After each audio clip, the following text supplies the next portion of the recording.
아버지 이름이 거룩히 빛나시며 아버지의 나라가 오시며 아버지의 뜻이 하늘에서와 같이 땅에서도 이루어지소서. 오늘 저에게 일용할 양식을 주시고 저에게 잘못한 일을 저희가 용서하오니 저희 죄를 용서하시고 저희를 유혹에 빠지지 않게 하시고 악에서 구하소서. 아멘. 성부와 성자와 성령의 이름으로 아멘. 자, 지난번에 우리가 17장을 좀 못했어요.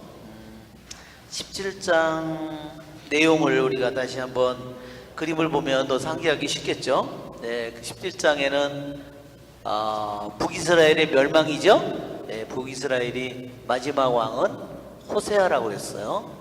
여기 보면 호세아. 그래서 약속의 땅에 처음으로 데리고 간 사람이 여호수아라고 그랬죠. 우리 여호수아기에 보면 여호수아가 모세의 뒤를 이어서 이스라엘 백성을 데리고 약속의 땅으로 들어갔는데 나중에 이 약속의 땅에 들어간 다음에 다시 약속의 땅에서 쫓겨나요. 약속의 땅을 처음으로 차지하게 만든 사람이 여호수아지만 다시 그 나라에서 땅을 빼앗기고 뿌리가 뽑혀서 니네베로 귀향을 갈 때의 왕도 호세아인데 이름은 둘 다 이름이 같은 이름이에요. 여호수아나 호세아나 사실은 구원한다는 뜻이에요. 하나는 야훼는 구원이시다 이런 뜻이고 하나는 구원이란 말이에요. 이름이 교묘하게도 히브리어로는 같은 이름이다 그랬어요. 자, 그래서 그 약속의 땅에 가서 원래 그 땅은 누구의 땅이에요? 가나안 원주민들의 땅이죠. 그래서 그 땅에 데려다가 말하자면 자기들이 일구지 않은 포도밭과 그 모든 땅을 그들에게 주었지만 이제 그들이 계약을 깨뜨리니까 다시 그 땅에서 뿌리를 뽑아서 귀향을 보냅니다.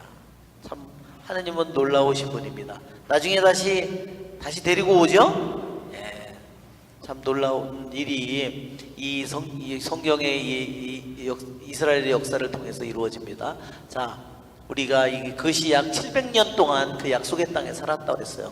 이게 지금 아시리아가 가장 팽창을 했을 때, 맨 처음에는 아시리아가요 어디에 있었냐면 말하자면 여기에 조금 있던 말하자면 부족이나 마찬가지였죠.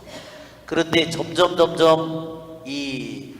그들에게 그 말과 그 기병과 무기와 이런 거를 하면서 그들의 이 전술이 점점 발달해 가면서 이 주위의 지역을 다 점령한 거예요. 이쪽은 지도상으로 메데, 우리가 바빌론 다음에 말하자면 메데 페르시아라고 그러거든요. 아시리아, 우리가 저기 보면 이스라엘이 누구누구의 지배를 받냐면 우리가 여기 있는 것처럼 아시리아, 그 다음에 뭐예요? 바빌론, 그 다음에 메데 페르시아, 메디아 페르시아, 그 다음에 그리스, 이런 식으로 나가는 거죠. 그리스, 로마, 이렇게 해서 예수님 이렇게 가는 겁니다. 그런데 지금은 주 세력이, 여기 세력이 이 땅을 차지한 거예요. 이게 지금 터키죠. 이게 지금 말하자면 이 주 지역이 뭐냐면 이게 이라크예요. 지금 이란은 여기예요. 이란은 페르시아 지역이에요. 메데, 여기가 페르시아만이죠. 여기가 페르시아예요. 이게 지금 이란입니다. 이게 이라크고 이게 사우디 아라비아입니다. 이 넓은 지역이. 네. 자, 이제 이들이 귀향을 북이스라엘이 말하자면 여기 보면 귀향을 가죠.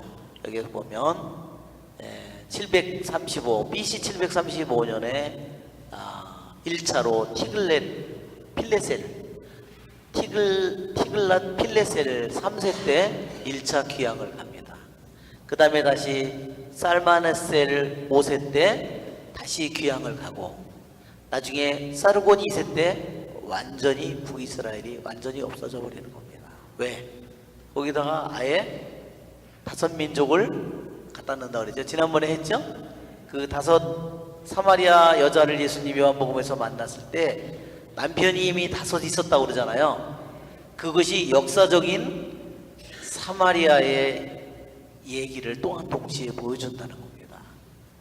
자기 남편이 아니에요. 그렇죠? 자기 남편이 아닌 남의 나라 땅에서 온 남편, 그것이 바로 다른 나라 땅에서 온 5 민족을 가리키는 말입니다. 자, 이러다가 오늘 날 새겠네. 아시리아, 여기 보면 티그리스 유프라테스 강 이 사이 지역을 뭐라고 부른다 그랬죠? 이 티그리스 강과 유프라테스 강 이 사이에 이 지역을 뭐라고 부른다 그랬어요?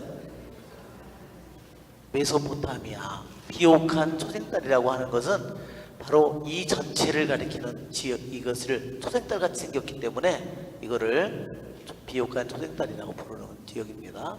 자, 이거는 북이스라엘의 첫 번째 예로보암이 황금 송아지를 단과 베텔에 만들어서 말하자면 우상 숭배를 시작한 거예요. 이게 필리스틴 5째 후고, 우리가 지도에서 저기 한 것은 요 지역, 여기 갈멜산 밑에는 여기는 필리스티아라고 그러고 여기는 페니키아라고 부릅니다. 성경에 우리 공부할 때 상식적으로 우리들이 알아야 되는 것은 요거는 필리스티아, 여기 갈멜산 밑에 여기에 5 부족이 있는 이거는 필리스티아, 가자, 아스클론, 아스돗, 갓, 에크론, 이것이 필리스티아고, 여기에 있는 것은 지금의 어디냐면 레바논, 이게 페니키아입니다. 자, 이거는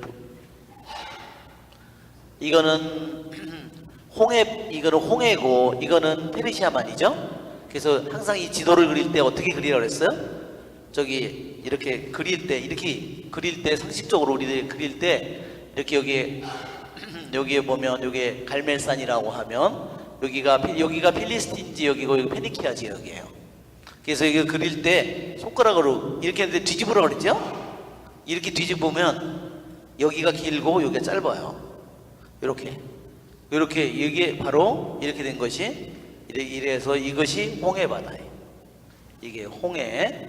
그리고 이쪽에 있는 게, 이쪽에 위에 한참 있겠죠? 여기 이스라엘을 너무 크게 그렸는데 여기에 있는 것은 페르시아만입니다. 또는 걸프만이라고도 그러고. 자,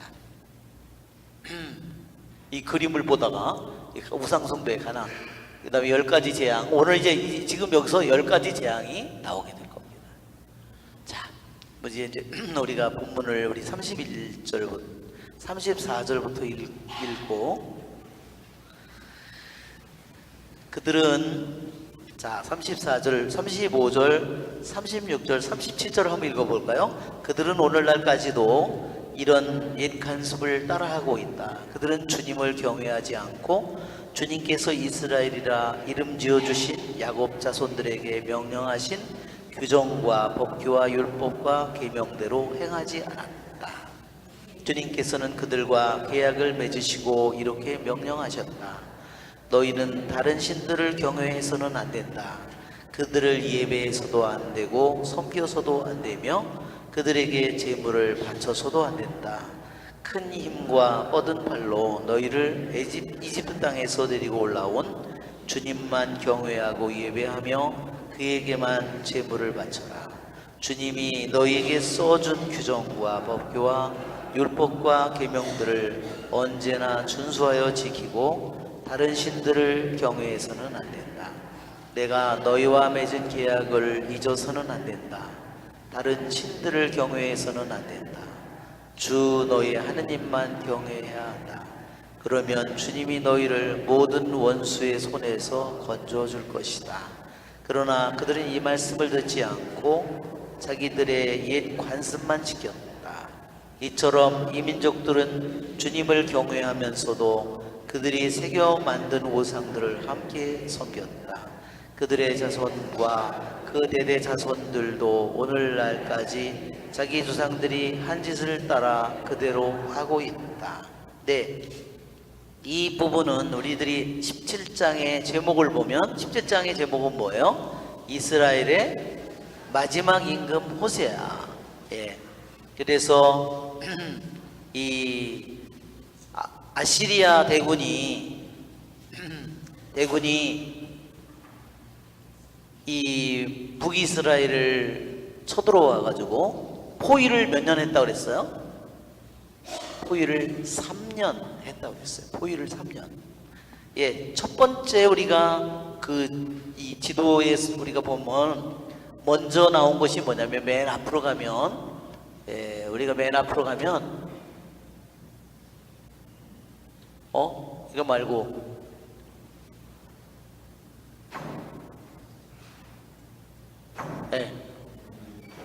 여기 보면 734년 있죠?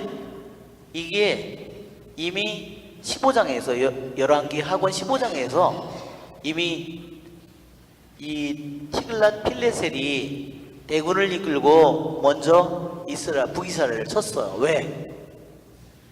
그때 지금 여기 우리가 공부하려는 히즈키야의 아버지 아하즈 왕이 북이스라엘과 아람군이 연합을 해서 우리를 치니까 우리를 살려주십시오. 그러고 아시리아에게 뇌물을 보냈어요.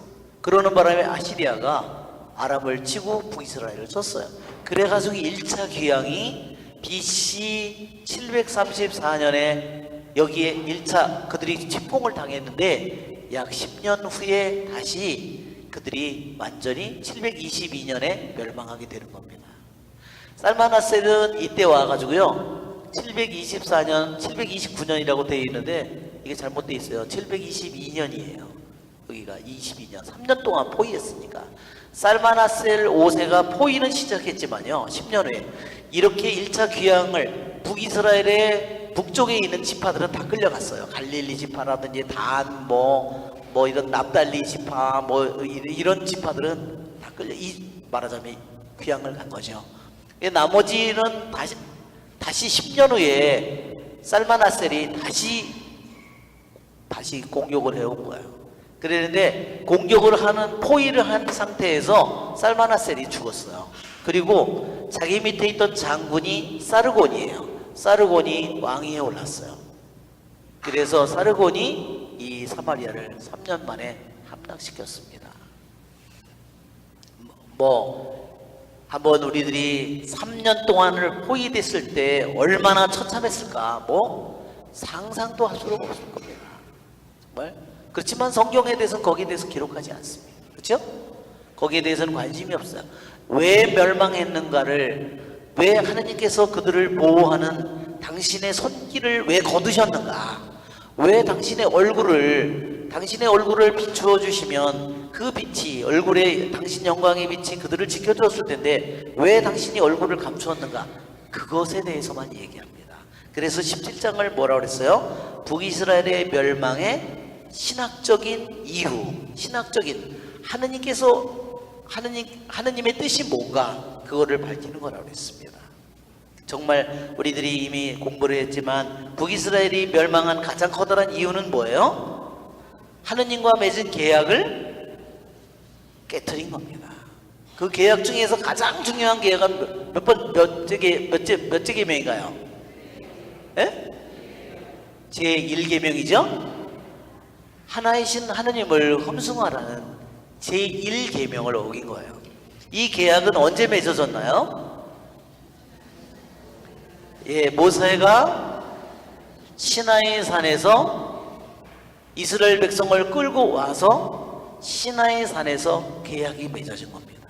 자, 우리가 그림을 보면 이스라엘 백성이 시나이 산 밑에 온 백성이 서 있는 그림이 있어요. 그림 여러 번 보셨죠?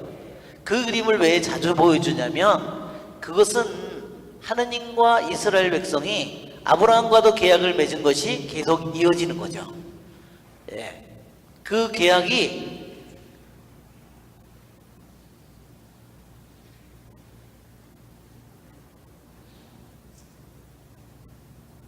노아와 맺은 계약, 이건 아브라함과 맞는 계약이죠. 그들이 몰록신을 섬기고 하느님 대신에, 이게 그림이 너무 많아서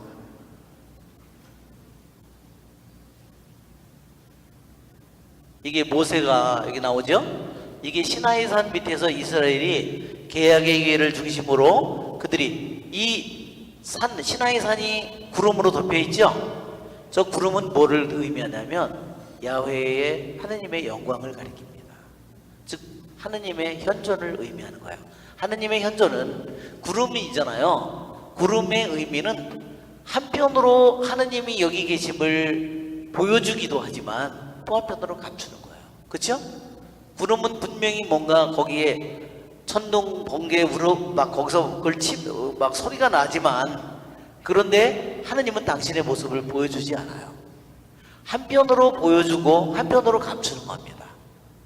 완전히 다 당신이 계시다는 것만을 알지 완전히 당신이 있는 것을 보여주지 않아요. 그래서 이것이 바로 그들이 모여서 모세를 통해서, 모세를 중개자로 해서 하느님과 이스라엘 백성이 계약을 맺는 순간입니다. 이게 탈출한 지 며칠째 되는 날이라고 그랬어요.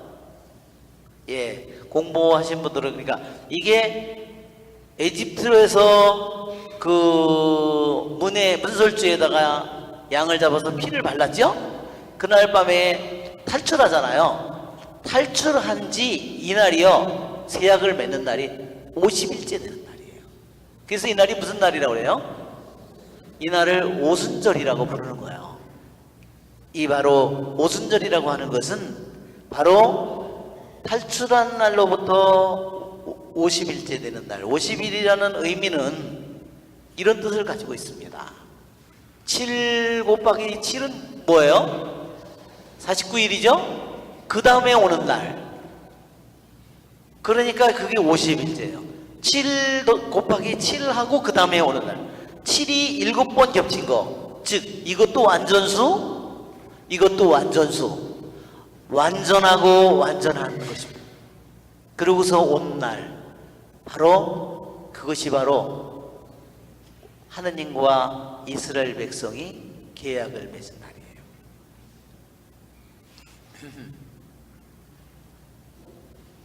예, 하느님과 맺은 이 계약, 즉 가장 강력한 파라오로부터 그들을 해방시켰습니다. 자, 여기 보면 이런 기절이 있습니다. 36절에 큰 힘과 뻗은 팔로 너희를 이집트 땅에서 데리고 올라온 주님만 경외하고 예배하라. 이게 1계명이죠. 예, 1계명이에요. 10계명, 그들이 하느님과 맺은 계약의 내용은 10계명이고 그 중에 가장 중요한 계명이 제1계명입니다. 왜 큰 힘과 뻗은 팔로 했냐? 우리가 그림에서도 이미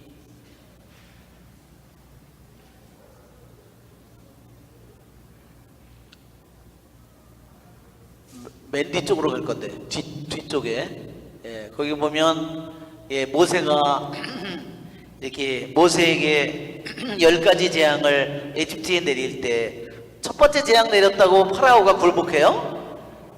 두 번째 재앙 굴복 안 하죠? 너 점점 어떻게 해요? 점점 더 완고해지고, 너 다시는 내 앞에 나타나면 너 죽을 줄 알아, 이렇게 얘기하죠? 다시 내가 너를 내 앞에 나타나면 너 죽는 거야. 그렇죠? 그 모세가 쫄았어요. 아이고 떨려라 그러면서. 왜냐면 자신에게 하느님이 살아계심을 이제 알고, 맨 처음에는 그가 두려워했지만, 내가 감히 뭔데 파라오 앞에 서느냐고 그렇게 두려워했지만, 자기는 살인자고 도망자고, 그런데 하느님의 이 힘이 자신을 통해서 나타납니다. 그러자 점점 모세는 하느님이 살아계심을 굳게 믿게 됐습니다. 자, 10가지 재앙을 일으킬 때마다 하느님께서 뭐라고 되게 말씀하시냐면 손을 뻗어라, 지팡이를 뻗어라 이렇게 말씀하십니다. 그렇죠? 우리 탈출기 7장을 한번 읽어보세요. 탈출기 7장. 탈출기 7장 19절.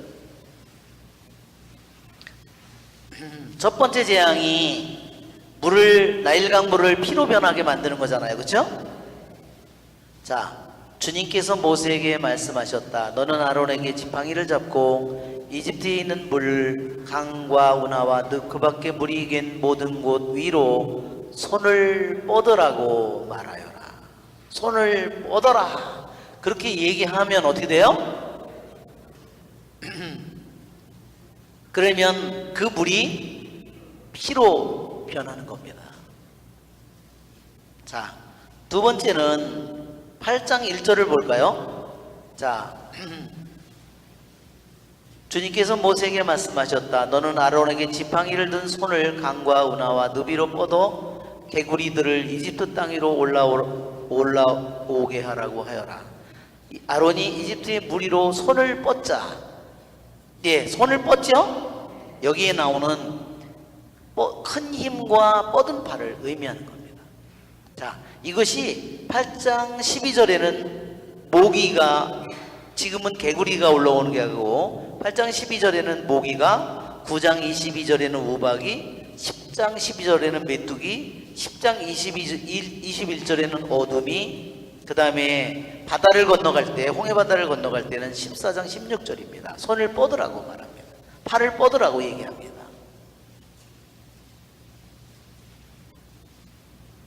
자, 이것은 무엇을 얘기하냐면 단지 그냥 하느님이 일으킨 기적이 아니라, 지난번에 여러분 프린트물 받으셨죠? 그 프린트물을 한번 보세요.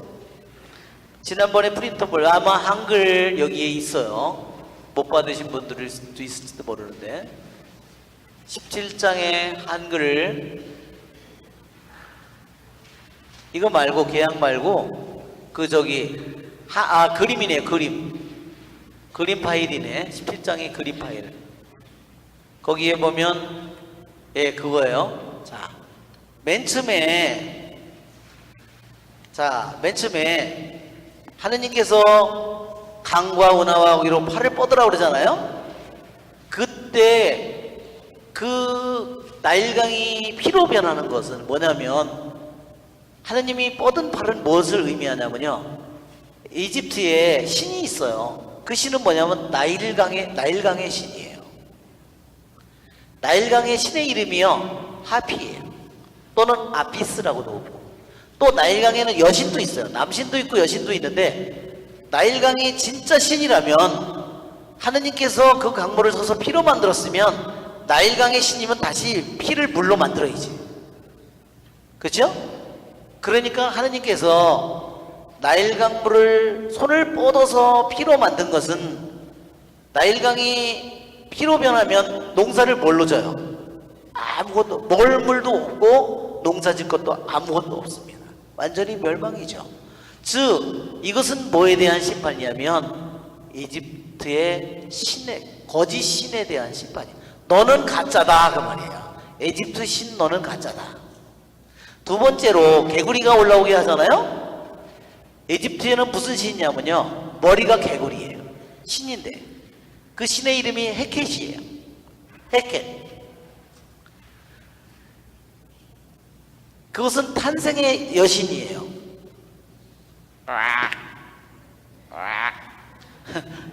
예, 이렇게 신인데 신이 머리가 개구리야. 예. 웃기죠? 그러면 개구리가 파라오 침실까지 들어왔어요. 진짜 신이면 강물로 돌아가게 해야 되는데 못하죠?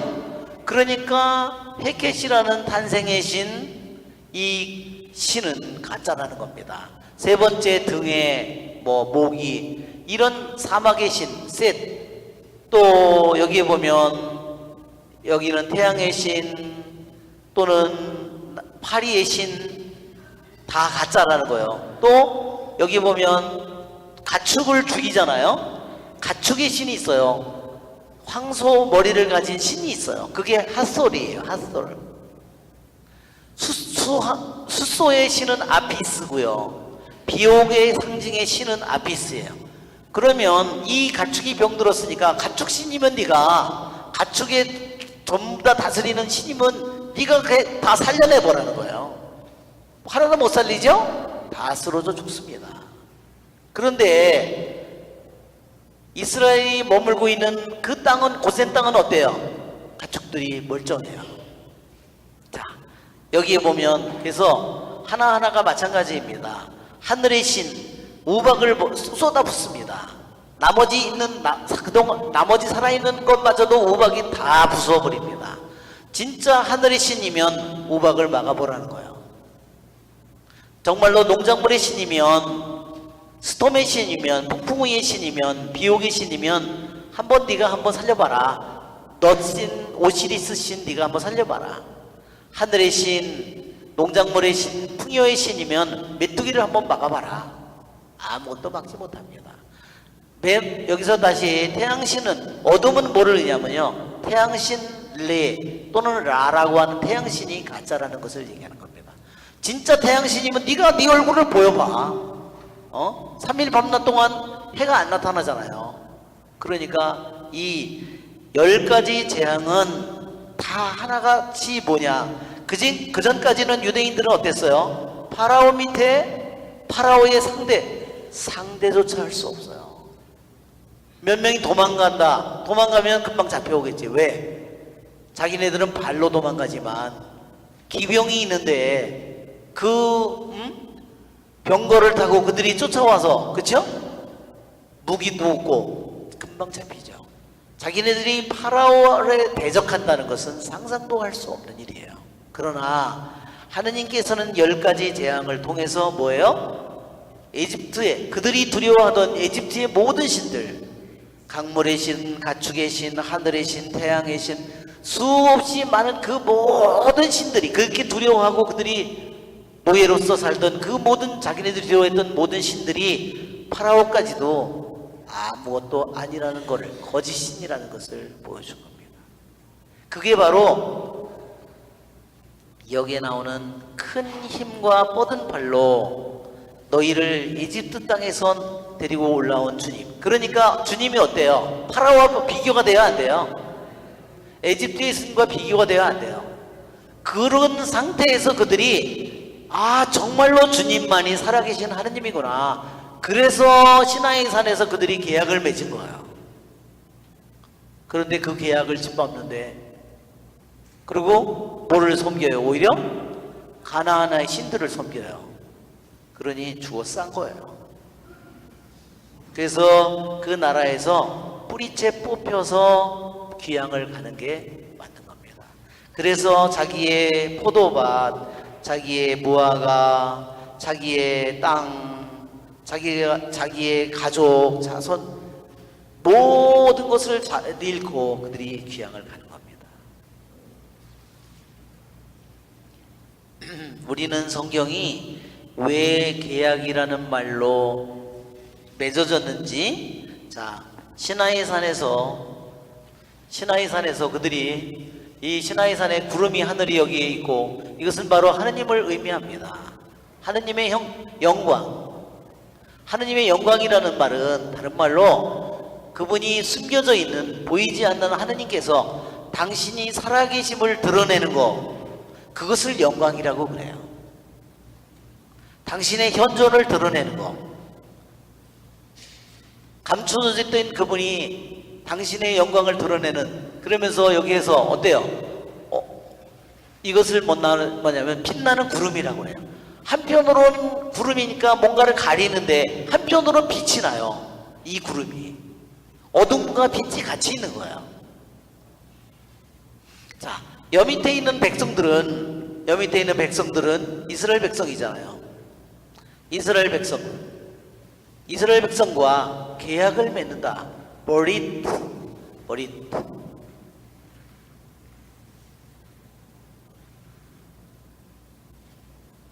이게 히브리 말로 계약이라는 말입니다.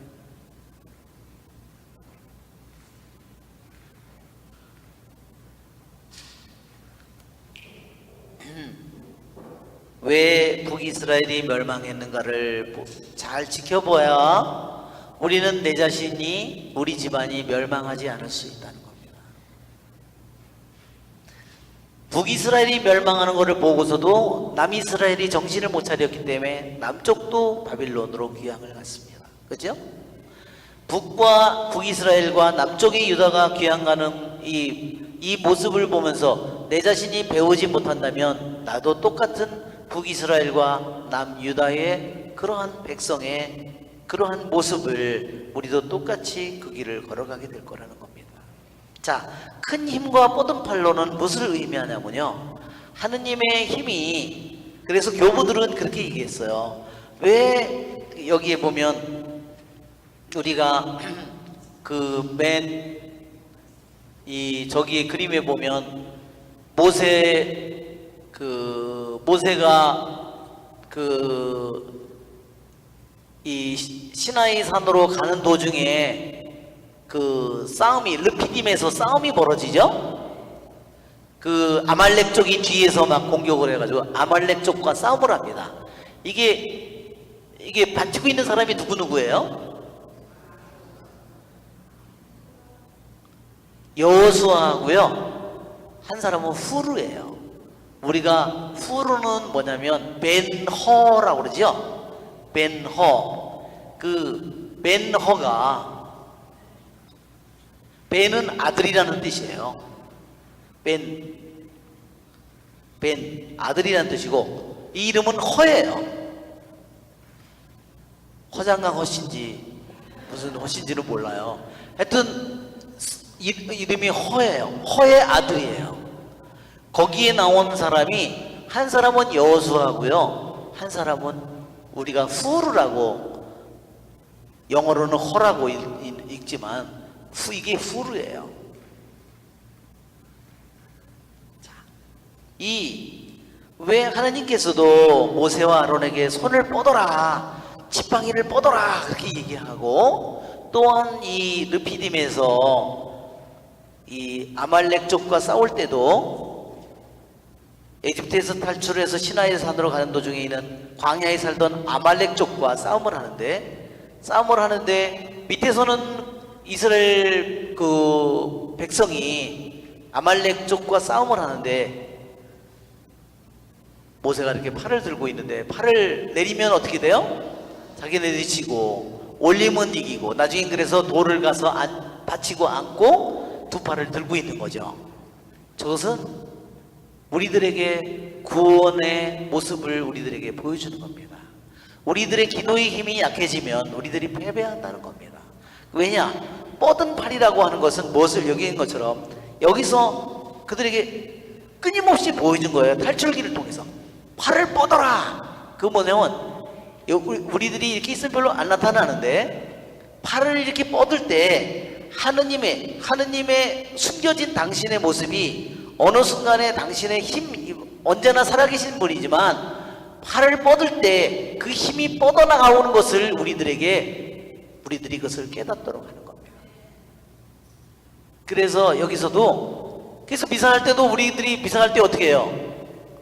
팔을 뻗고 이렇게 미사를 하잖아요. 그렇죠? 이 표시, 이가 중에 하나는 왜 이렇게 팔을 뻗어서 기도하는가? 이것은 팔을 뻗어서 기도하는 것, 이렇게 하면 정신집중도 더 잘 되는데 왜 미사 때 많은 부분이 이렇게 팔을, 이미 르피딤에서 모세와 또한 아브라함, 또는 여기 지금 나오는 모세와 아론을 통해서 끊임없이 보여주는 거예요. 여호수아를 통해서 또 보여주는 겁니다. 즉 숨겨져 있는 하느님의 힘이, 살아계신 그분의 힘이, 하느님이 어느 순간에 뻗어라고 할 때 어느 순간에 그 힘이 뻗어 나오는 겁니다. 한편으로는 이 뻗는 것은 우리들의 하느님 앞에 인간의 가난함을 뜻하는 거예요. 너무너무 가난하잖아요. 지난번에도 태풍이 왔는데요, 비 한 방울도 안 오더라고. 대신 열풍만 와가지고요, 그날 데워 죽는 줄 알았어요. 야, 그래서 정말 그렇죠?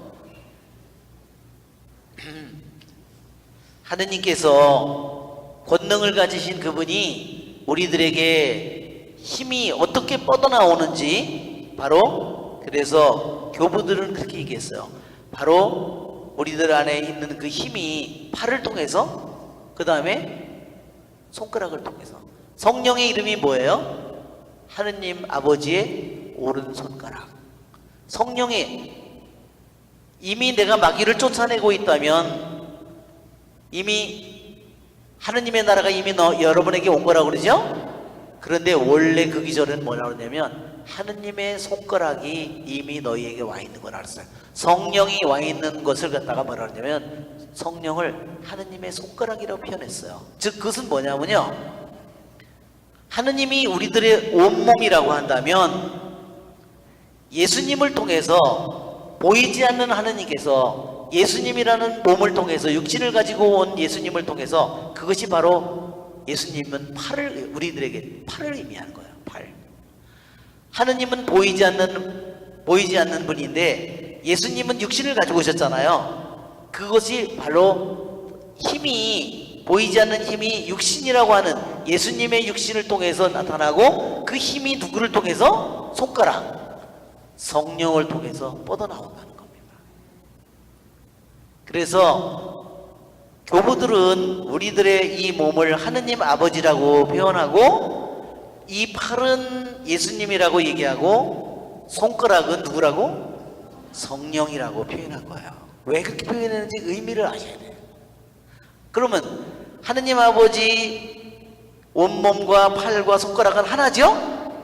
하나예요.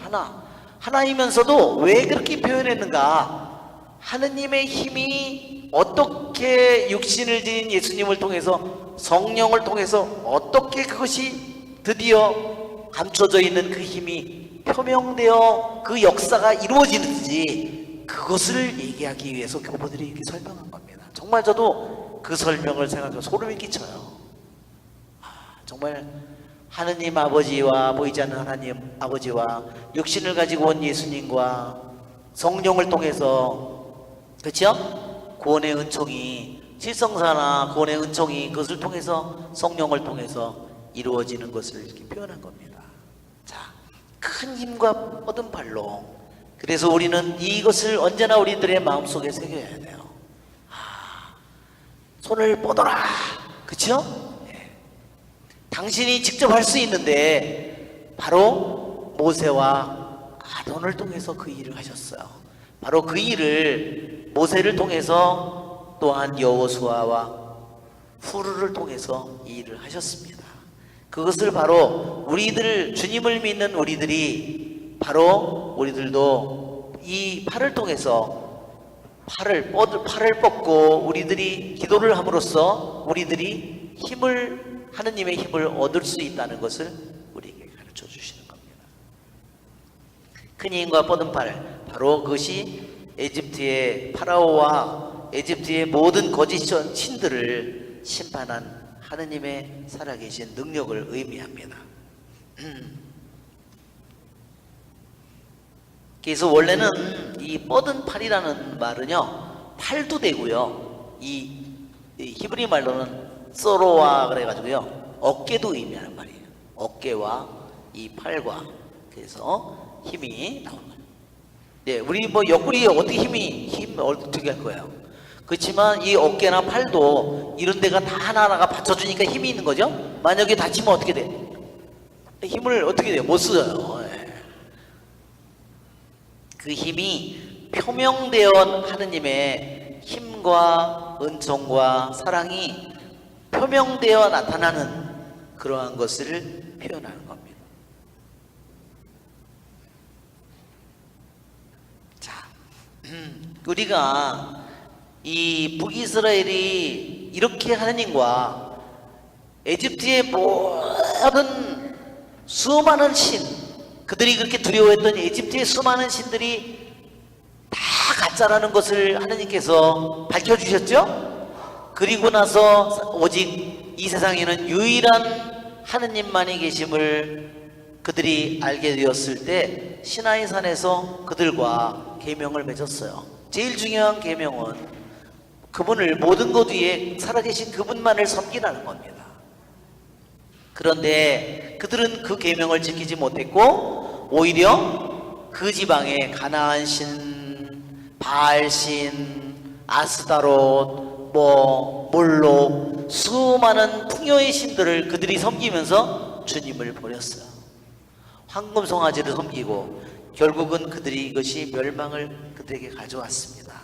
계약을 깨뜨린 것이 무엇일까? 자, 우리 한번 오늘 18장에 있는 계약에 대한 글을 여러분과 같이 읽어보면서 계약이 얼마나 중대한 것인가 우리가 다시 한번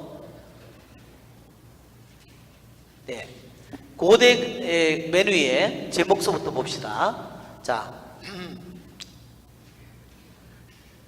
고대 근동지방 말하자면 터키, 이란, 이라크, 사우디아라비아, 이스라엘, 에집트 그 당시에 그 지역사에서요 계약이 얼마나 중요한가. BC 8세기에 아시리아 왕과 아수르니랄이라는 5세라는 아시리아 왕과 마틸로라는 이 두 왕 사이에 계약을 맺은 계약문서가 나오는 겁니다. 발견되었습니다. 자, 그 계약문서의 내용은 뭐냐? 이 봄 어린 양이에요.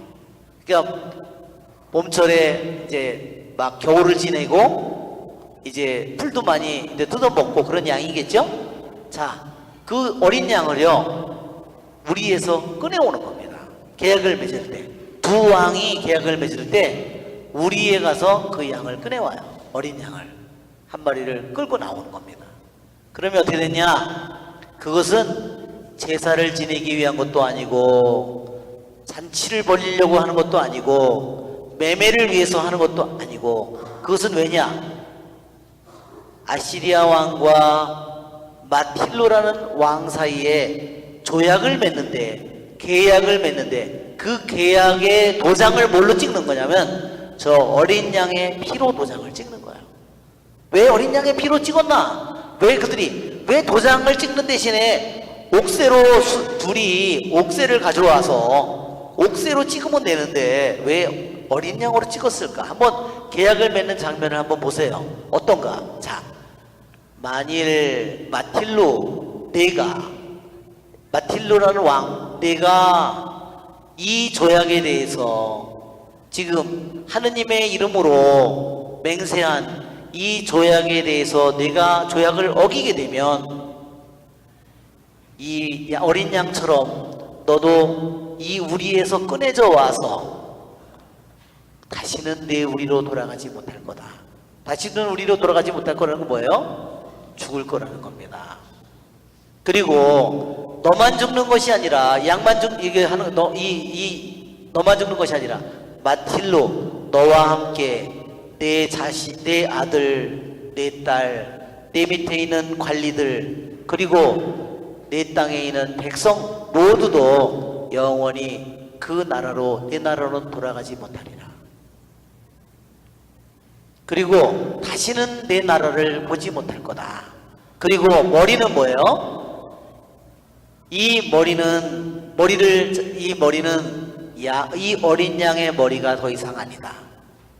이 머리는 뭐냐? 이 머리 양은 마틸로 내 머리다. 마틸로 왕 내 머리라는 거예요. 그리고 이 머리는 또 누구의 머리냐? 내 아들들의 머리고, 내 딸들의 머리고, 내 관리들의 머리고, 내 백성들의 머리다. 만일 마틸로 네가 이 조약을 어기면, 그러면 이 머리가, 어린 양의 머리가 잘라져 나가듯이 마틸로 내 머리도 잘라져 나갈 거고 내 아들 딸들의 머리도 잘라져 나갈 거다.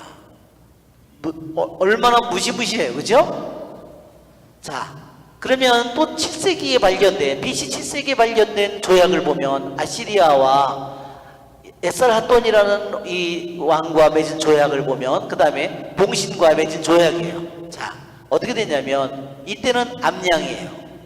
자, 암양을 다 잘랐어요.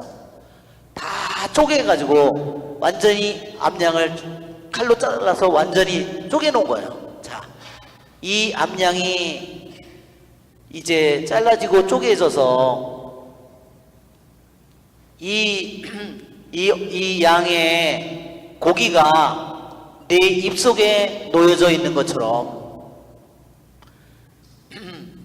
내가 조약을 어기게 되면 내 굶주림 속에서 이 양이 누구냐? 내 형제의 살을, 내 아들의 살을, 내 딸의 살을 먹게 될 것이다. 끔찍하죠? 그리고 이 어린 양, 그리고 순양이든 얌양이든 이것이 완전히 다 잡아서 완전히 도살을 해서 쪼개놓고 그러면 내장이 다 쏟아질 거 아니에요. 내장이 쏟아져 발 아래 떨어지듯이 만일 내가 조약을 어기면 내 아들 딸들의 내장도 내 발 아래 다 쏟아져 내릴 거다. 그치요? 먼저 조약을 어기면요 그 사람이 왕이 보는 앞에서 아들 딸들을 죽이고 내장을 다 하는 거를 보여준 다음에 그 다음에 그 왕을 죽이는 거야. 얼마나 끔찍한지 알겠죠? 왜 그러니까 이 계약이라고 하는 것이 얼마나, 만약에 우리가 이것은 나라와 나라 사이의 계약이지만 말하자면 결혼을 통해서 남자와 여자의 계약이라면 어떨까요? 이것이 이보다 덜할까요? 예. 그래서 이스라엘 사람들은요 꼭 결혼을 계약으로 맺을 거예요. 계약으로. 그리고 결혼을 할 때 꼭 계약서를 쓴 겁니다. 지금으로부터 3,000년 전, 2,500년 전 사람들이요 결혼을 할 때 계약서를 쓴 겁니다. 유대인들이.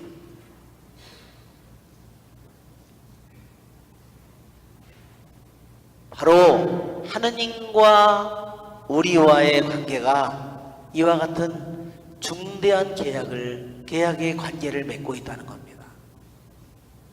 내 목숨보다 더 중요한 거예요. 내가 만약에 목숨을 지키면서 내가 계약을 지키면 나도 구원을 받고 내 가족들도 그 믿음을 물려받겠죠? 그런데 내가 그거를 지키지 못하면 어떻게 될까요? 내 자식들이나 내 가족들이 그걸 봤으니까 계약을 지키지 않을 확률이 너무 높아진다는 겁니다.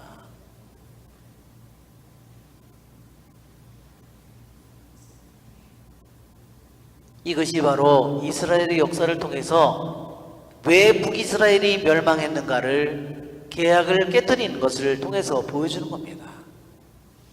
여기에 항상 계약을 맺을 때는요 계약에는 신명기 28장에 있는 것처럼 항상 축복이 있고요. 계약을 맺으면 두 당사자 사이에 계약이 맺어지면요 항상 축복이 있고 저주가 있어요. 지키면 축복이 있는 거고 지키지 못하면 저주가 있는 겁니다. 참 놀라운 것은 여기에 북이스라엘이 이렇게 하느님과 맺은 계약을 지키지 못하기 때문에 그들은 뭐를 받은 거예요? 저주를 그들이 스스로 자기네들이 선택한 겁니다.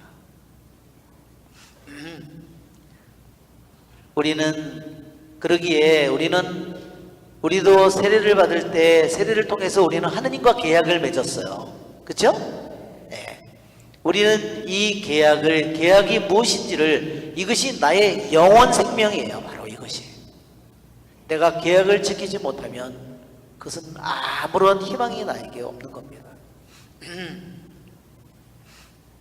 북이스라엘의 멸망, 그래서 38절에 내가 너희와 맺은 계약을 잊어서는 안 된다.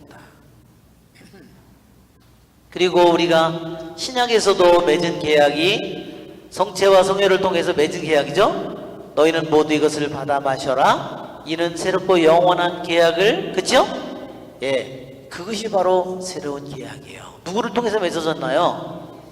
어린 양의 피로가 아니라, 소의 피로가 아니라 예수님의 피로써 우리들이 맺어진 겁니다. 만일 우리들이 예수님의 피로 맺어진 계약을 내가 짓밟는다면 나에게 내가 무슨 축복을 바랄 수 있겠어요? 아무것도 없습니다. 그러기에 우리는 이 북이스라엘이 멸망한 이 모든 일들을 통해서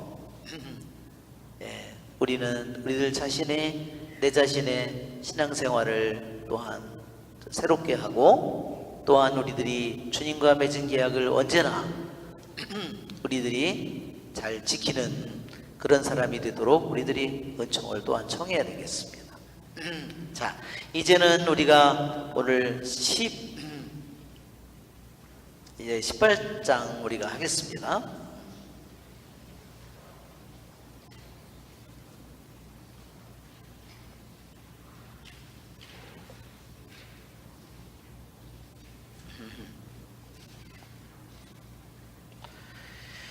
예, 18장은 이제 이 열왕기 학원의 2부가 이제 끝나고 마지막 남쪽의 유다 왕국만 남은 거죠. 남쪽의 유다 왕국만 남아서 이제 바빌론 제국에게 멸망을 당할 때까지 약 한 150년 가까이 계속됩니다. 자, 북이스라엘의 왕 중에서, 남유다의 왕 중에서 히즈키야 왕은 가장 칭송을 받는 왕입니다. 그래서 여기 보면 우리가 18장, 19장도 히즈키야지요? 예. 그 다음에 20장도 히즈키야의 발병과 치유. 그래서 열왕기 학원에서 히즈키야 왕에 대해서 3장이 할애되는 거예요. 그만큼 남쪽의 유다 왕 중에서 최고의 왕이 히즈키야입니다. 그러면 히즈키야 왕이 살던 시대는 굉장히 평화로운 시대였느냐? 아주 골치 아픈 시대였어요. 너무너무 불안한 시대였고 너무너무나 힘든 그런 시대였어요. 그런데 히즈키야 왕은 주님을 굳게 믿으면서 살았습니다. 자, 우리가 히즈키야의 유다 통치 18장 1절부터 8절까지 한번 읽어볼까요? 이스라엘 임금 엘라의 아들 호세아 제3년에 유다 임금 아하즈의 아들 히즈키야가 임금이 되었다. 히즈키야는 25살에 임금이 되어 예루살렘에서 29해 동안 다스렸다. 그의 어머니 이름은 아비인데 즈카리아의 딸이었다. 그는 자기 조상 다윗이 하던 그대로 주님 눈에 드는 옳은 일을 하였다. 그는 산당들을 없애고 기념기둥들을 부수었으며 아세라 목상들을 잘라버렸다. 그리고 모세가 만든 구리뱀을 조각내었다. 느우스탄이라 불리던 그 구리뱀에게 이스라엘 자손들이 그때까지도 향을 피웠기 때문이다. 그는 주 이스라엘의 하느님을 신뢰하였다. 그의 뒤를 이은 유다의 모든 임금 가운데 그만한 임금이 없었고 그보다 앞서 있던 임금들 가운데서도 그만한 임금이 없었다. 그는 주님께 매달려 그분을 따르는 일에서 돌아서지 않고 주님께서 모세에게 명령하신 계명들을 지켰다. 께서는 그와 함께 계시며 그가 무슨 일을 하든지 성공하게 해주셨다. 그는 아시리아 임금에게 대항하고 그를 섬기지 않았다. 바로 그가 필리스티아인들을 가자와 그 경계에 이르기까지 파수탑에서 요새 성읍까지 쳐부수었다. 그 다음에 밑에는 사마리아 함락에 대한 얘기를 다시 한번 여기서 반복하고 있습니다. 자, 우리 잠시 쉬었다가 우리 두 번째 시간 하겠습니다. 제가 사진을 전문적으로는 아닌데 사진을 찍는 거를 좋아했어요. 전문적으로는 제가 하지는 않았는데 그래서 사진을 제가 아주 아름다운 사진들을 많이 풍경이나 이런 거를 주로였는데 그래서 찍어서 제가 그것을 컴퓨터에다가 이렇게 모아놨어요. 그래서 되게 제가 그걸 보면서 되게 흐뭇해하고 그랬는데, 제가 5년 동안 뉴저지에 있다가요 아리조나로 이제 이동하게 됐거든요. 그래서 그쪽으로 가져가려고 했는데 그 사진이 다 망가졌어요. 왜냐하면 옛날엔 컴퓨터 저기가 안 좋은 데다가 제가 컴퓨터를 잘 다룰 줄 몰라가지고 어느 날 그거를 제가 아주 압축 파일에다 다 넣어놨는데, 그러니까 뭐 화소가 몇백만 화소가 되는 거를 말하자면 몇천 화소로다가 줄여놓은 거예요. 영구 복구가 불가능한 거예요. 그래서 보니까 나중에 썸네일이라고 이 엄지손가락만한 이런 사진이 다 돼버린 거예요. 하느님이 막으면 아무리, 그죠? 하느님이 원하지 않으면 죽으라고 노력을 해도 나중에 다 개털이 돼버리고 말아요. 그죠?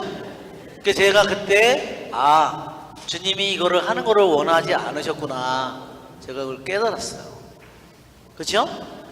그 5년 동안을 산이고 뭐이고 강의로 뭐 계곡으로 돌아다니면서 가서 애써서 사진 찍고 막 사람들 가면 쫓아서 가고 뭐 죽으라고 해서 다 했는데 나중에 다 이렇게 물거품이 돼버렸으니, 그죠? 아무짝에도 쓸모없는, 그때 프린터 한 몇 장, 그때는요 칼라 프린터가 있어가지고 그걸로다가 프린트한 몇 장 외에는 아무것도 쓸모없는 사진이 돼버렸어요. 참 하느님이 참 기가 막히셔요. 하느님이 막는 길을 가면 안 되죠? 예, 하느님께서 막는 일을 내가 계속 고집피고 가면 어떻게 돼요? 예, 망조가 되는 겁니다. 예. 하느님께서는 우리들이 가서는 안 되는 길을 가면은 분명히 하느님께서는 자꾸 걸고 넘어져요. 예? 그죠? 예, 자꾸 그렇게 막으십니다. 자, 우리 히즈키야 왕은 북쪽의 멸망을 지켜본 왕이에요. 그렇죠? 그리고 또 북쪽이 3년 동안 포위돼서 멸망하는 것을 지켜봤기 때문에 자기의 형제인 북쪽의 에프라임을 비롯하여 10지파가 얼마나 처참하게, 자기네들이 그 제일 처참한 죽음을 맞이한 건 누굴까요? 왕이겠죠. 그리고 거기에는 많은 귀족이나 부자들이나 이런 사람들이 가장 아주 혹심한 끔찍한 그러한 것을 겪었는데, 히즈키야는 그것을 봤고 또 한편으로 뭐를 봤냐면 아시리아 대군의 강한 힘을 또한 본 사람이잖아요. 그렇기 때문에 이 히즈키야는 어때요? 마음이 정말 아시리아만 생각하면 자기도 그런 운명에 자기 나라도 그렇게 되기 쉽잖아요. 왜냐하면 북이스라엘하고 이 유다 왕국하고의 경계가 얼마나 돼요? 뭐 너무나 몇 킬로 안 되거든요. 그리고 아시리아 대군이 얼마나 강력한 대군인지를 잘 알아요. 왜 그들이 강력한지. 왜 그렇죠? 그들이 그 기병으로, 아까 그림에서 좀 봤죠? 그 기병으로 어마어마한 속도로다가 그들이 쳐들어오는 겁니다. 그리고 그 그림을 보면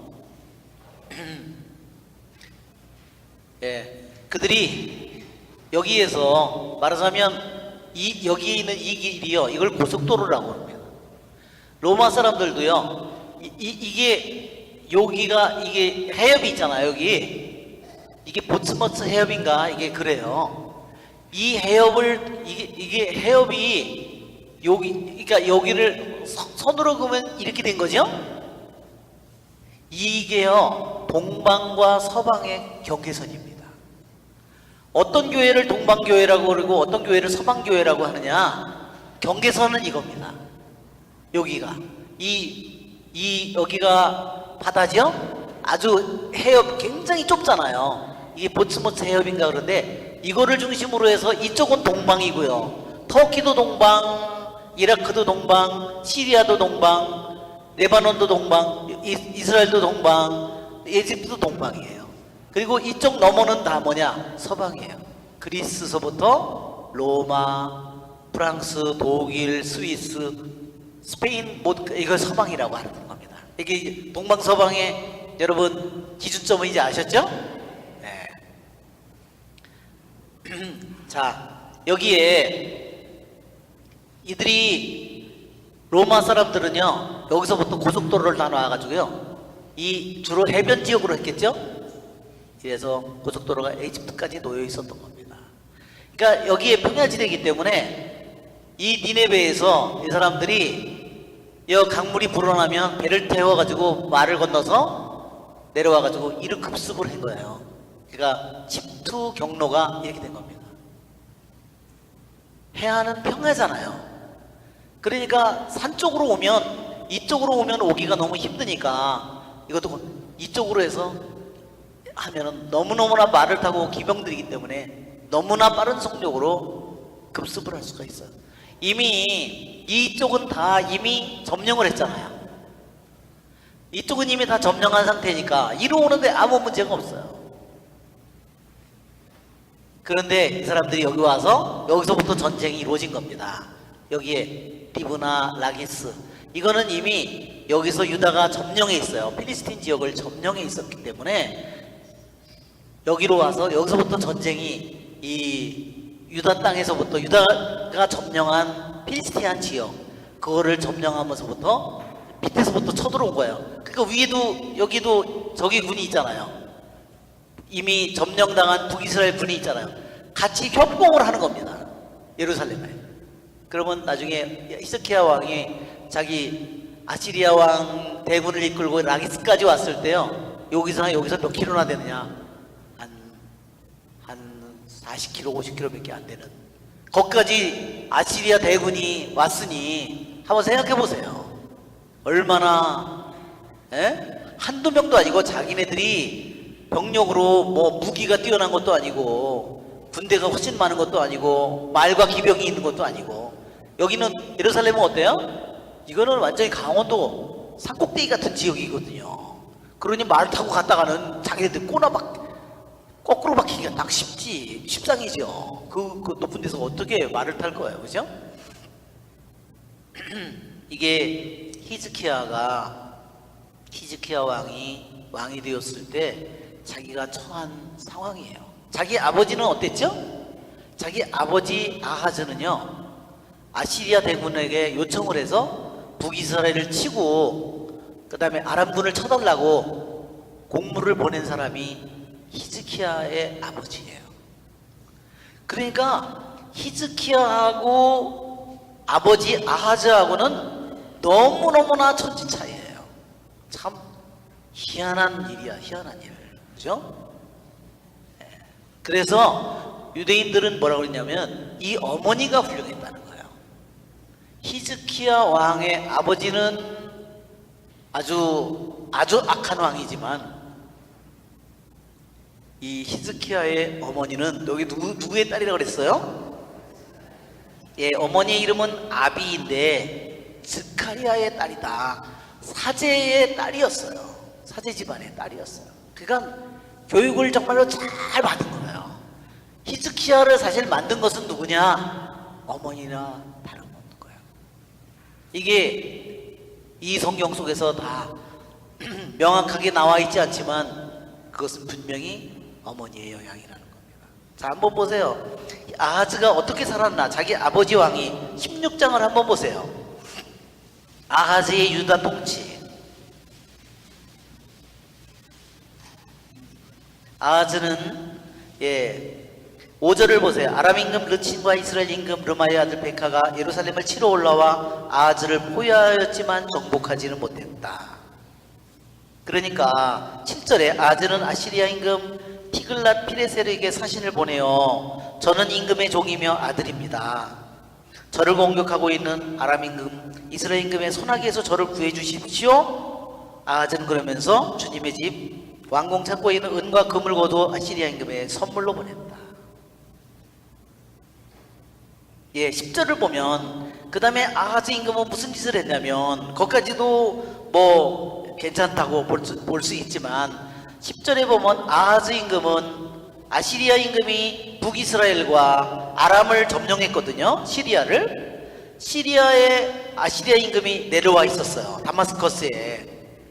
자기가 점령한 지역을 가서 보고 싶었겠죠. 그래서 티글랏 피레셀이 다마스커스에 내려와 있었는데 다마스커스에 있는 제단을 보고 아하즈 임금은 그 제단의 자세한 그림과 모형을 우리야 사제에게 보냈다.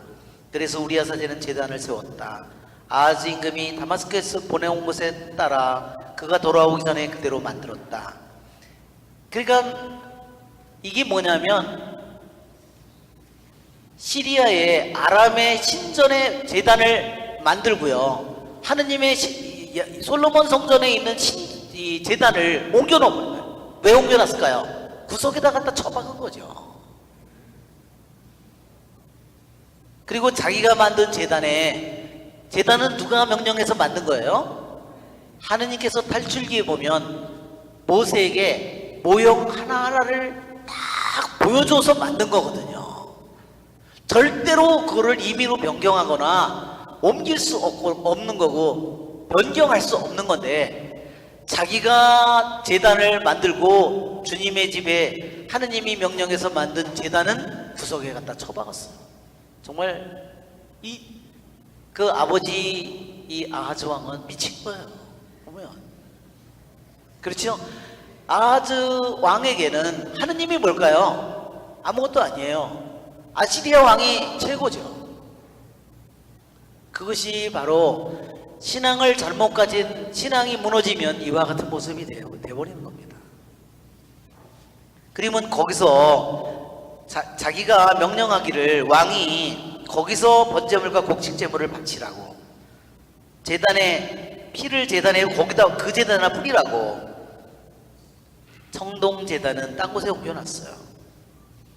이 큰 제단에서 아침 번제물 저녁 제물을 바치라고 아침 제사 저녁 제사를 2번 바치는 거예요. 아침 기도 저녁 기도처럼 오전 9시 오후 3시라고 그랬죠. 그러니까 새로운 종교를 자기가 만든 거야. 그리고 물두멍에서 그 청동 황소들을 바치고 있던 그 받침대를 떼어내버리고 바다 모형도 청동바다도 돌바닥에다 내려놨어요. 말하자면 저렇게 말하자면 모셔져 있다면 저거 다 꺼내가지고 저 바닥에다 그냥 처박아 놓은 거야. 그 아버지가 한 짓이에요. 그 다음에 어떻게 했냐, 나머지 역대기를 읽어보면 알지만 아하즈는 예루살렘 성전을 폐쇄시켜버렸어요. 여기에는 안 나와 있는데, 열왕기는 안 나와 있는데 역대기 학원에 가면 이 병행기절을 보면 예루살렘 성전을 문을 닫아버렸어요. 참 얼마나 아버지가, 그러니까 이렇게 신앙이 무너져 버리면 하는 짓이 완전히 정반대가 되어버리는 겁니다. 그런데 히즈키야는 어땠을까요? 정반대입니다. 분명히 얼마나 아시리아가 강한지를 알고 있고, 얼마나 군대가 강한지를 알고 있고, 얼마나 병력이 많은지를 알고 있지만 히즈키야는 그 두려움 속에서도 하느님을 굳게 믿고 있어요.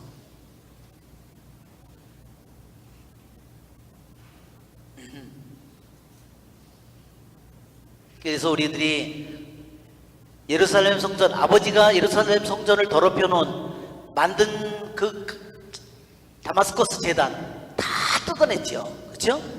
예. 그리고 거기에 있는 모든 것들을 성전을 정화하고 성전문을 다시 열고 온 백성에게 다시 예루살렘에서 아침 제사, 저녁 제사가 하느님의 뜻대로 제사가 이루어지도록 했고, 다시 계약을 갱신하는 아버지와 정반대 너무너무나 대조적인 그러한 일을 히즈기야 왕이 했습니다. 자, 북이스라엘이 멸망한 것은 이미 뭐냐, 여기 열왕기 하권 15장에 아히야 예언자의 예언이 있어요.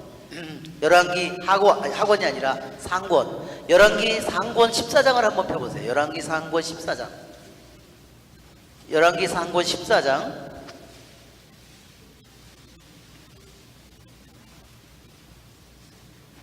14장 14절을 한번 보세요. 주님께서는 한번 읽어볼까요? 주님께서는 이스라엘을 다스릴 다른 임금을 일으키실 터인데 그가 예로보암 집안을 잘라버릴 것입니다.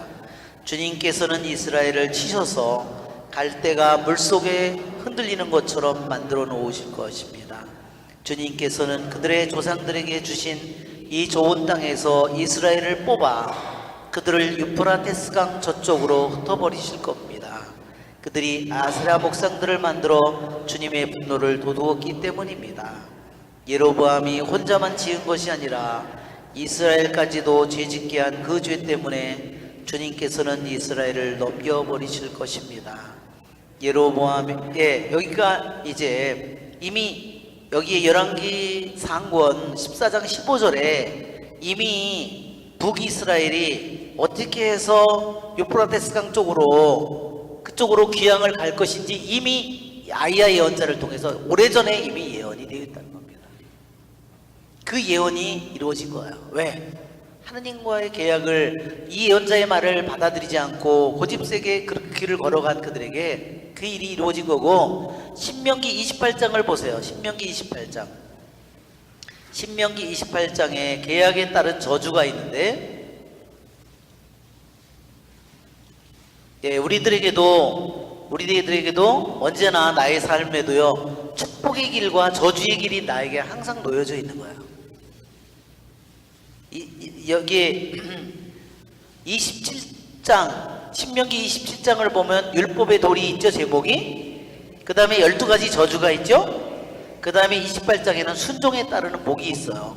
그러니까 27장에는 율법, 계약을 지켰을 때의 저주가, 지키지 못했을 때의 저주와 28장에는 그것을 지켰을 때의 축복, 또 15절부터는 다시 계약을 지키지 못했을 때의 저주가 함께 나와 있습니다. 자, 28장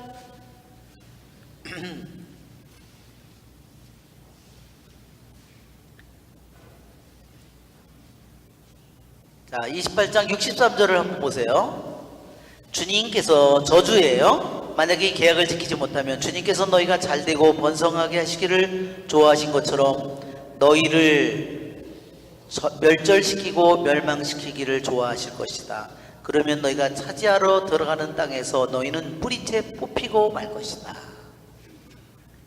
예, 약속의 땅을 주실 수도 있는 분이지만 거기서부터 뿌리째 뽑아서 내던질 수 있는 분이라는 겁니다. 예, 저도 저희 집안에도 보면 어느 때 주님께서 저희 집에 집을 주시는데 어느 순간에는 집을 뿌리째 뽑아가지고 완전히 빚더미의 빛으로 딱 올라왔더라고. 뭐 그것도 뭐 몇 년 사이에 그렇게 돼요. 그렇죠? 64절에 주님께서는 땅끝에서 땅끝까지 모든 민족들 가운데로 너희를 흩으실 것이다. 그렇죠? 이 신명기의 예언이 그대로 북이스라엘과 남이스라엘에 그대로 이루어집니다.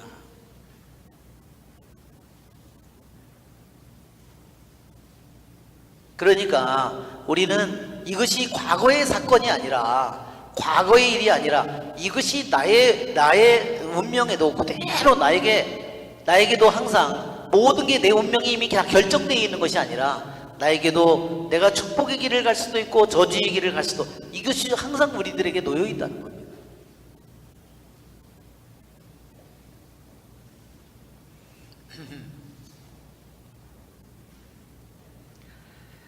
자, 그러면 히즈키야는 정말 어떤 일을 했을까? 그는 자기 조상 다윗이 하던 그대로 주님의 눈에 드는 옳은 일을 했다. 북쪽의 왕은 항상 누구 얘기를 꺼내죠? 북쪽 왕이 나올 때마다 예로보암 얘기가 나오고, 남쪽의 왕은 항상 나올 때 다윗을 모범으로 듣고 있는데, 남이스라엘의 왕 중에서, 유다 왕 중에서 다윗이 하던 그대로 주님의 눈에 드는 일을, 옳은 일을 했다. 그런 사람은 바로 이 히즈키야밖에 없어요. 특히 왜 이런 말을 더 하냐면, 다윗은 우리아의 아내 밧세바를 범하는 죄를 지었어요. 그러나 히즈키야는 그런 죄를 짓지 않았습니다. 또 그는, 히즈키야는 산당들을 없앴고, 유대인의 왕 중에서 유일하게 산당을 없앤 사람은 히즈키야 왕밖에 없어요. 아무도 다윗, 솔로몬 이후에 산당이 세워진 것을, 솔로몬 성전 때까지는 그것이 괜찮다고 그랬죠? 예. 우리 말하자면 이게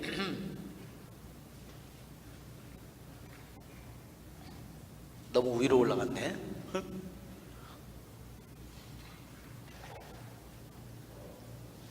예.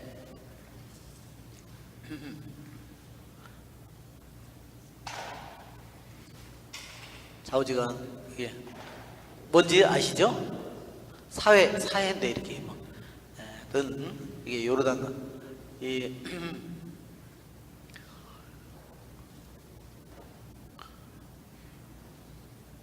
무슨 얘기를 하려고 그러다가 지금 산당, 예, 여기에 항상 사해 요 끝에 자락이에요. 여기에 예루살렘이 있어요. 이렇게 여기에 고지대잖아요. 여기가 고지대. 여기는 천천히, 여기는 경사가 이렇게 조금씩 이렇게 올라가고, 여기는 급경사로 완전히 막 여기에 700m, 800m 하면 이게 마이너스 400이니까 한 1200m를 아래로 급격히 비탈이에요. 그래서 얼마나 자, 여기에 예루살렘이 있는데, 예루살렘에 솔로몬 성전이 세워진 이후에는요, 이스라엘의 곳곳에 산당이 많았어요. 곳곳에 산당이, 그때까지는 산당이 있는 거는 허용이 됐어요. 왜? 제사를 지내야 되기 때문에. 사제들이 생기기 전에는요, 누가 제사를 지냈을까요? 아론 집안을 사제로 만들고 레위로 만드는 그 전에는 누가 집안에서 제사를 지냈을까요? 각 집안에요, 맏아들이 사제였습니다. 맏아들이. 그런데 탈출기에서 이제는 사제와 레위를 하나님께서 임명한 이후에는 사제와 레위만이 그 일을 했는데, 그때까지는 중앙 성전이 없으니까 곳곳에서 아브라함도 자기가 가는 곳에서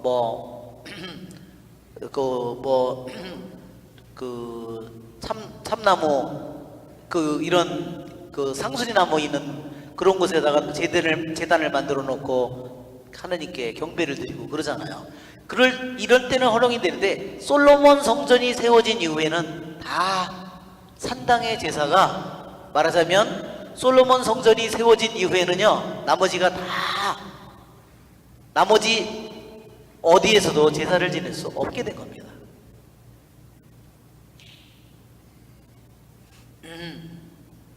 그런데 사람들은 다시 산당에서 제사를 지냈어요.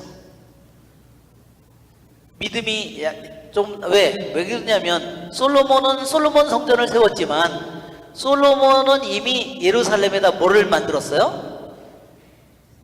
암몬의 신전을 짓고 모압의 신전을 이미 지었어요. 예루살렘에다가 이미 암몬 신전, 모압 신전을 이미 지었다는 거예요.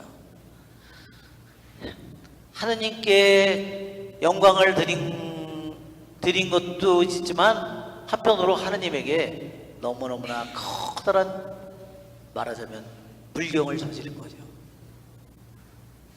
그러니 왕이 예루살렘에다가 모압 신전, 암몬 신전을 지었으니 그 전에 산당에서 제사를 지내던 사람들이 왕이 그렇게 했는데 자기네들도 산당에서 제사를 지내는 게 너무나 흔한 일이 되었다는 겁니다. 그러니까 이 각 지파에, 여기에 유다 지파, 여기에 유다 지파의 밑에 여기에 저기가 있죠? 이게 지금 베냐민 지파, 이 안에 시메온 지파가 있죠? 나머지는 유다예요. 다 유다 지파에 속해 있어요. 나머지 10지파가 여기 있습니다.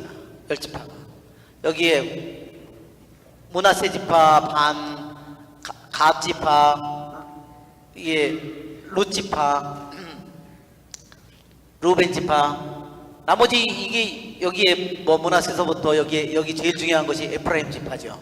이렇게 10지파가 있는데 이 사람들이 자기네들 산당 곳곳에서 지파에 또 중심지가 있을 거 아니에요.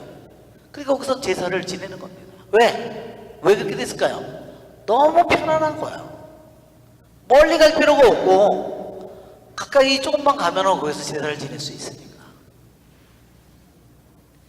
그러면서 점점 이 산당에서 무슨 짓을 벌였냐, 그 가나안 신의 풍습을 따랐다는 거예요. 그 산당 꼭대기에서 맨날 뭘 했어요? 우리 성경에 나오는 거다. 맨날 거기서 음행을 저질렀다는 거예요.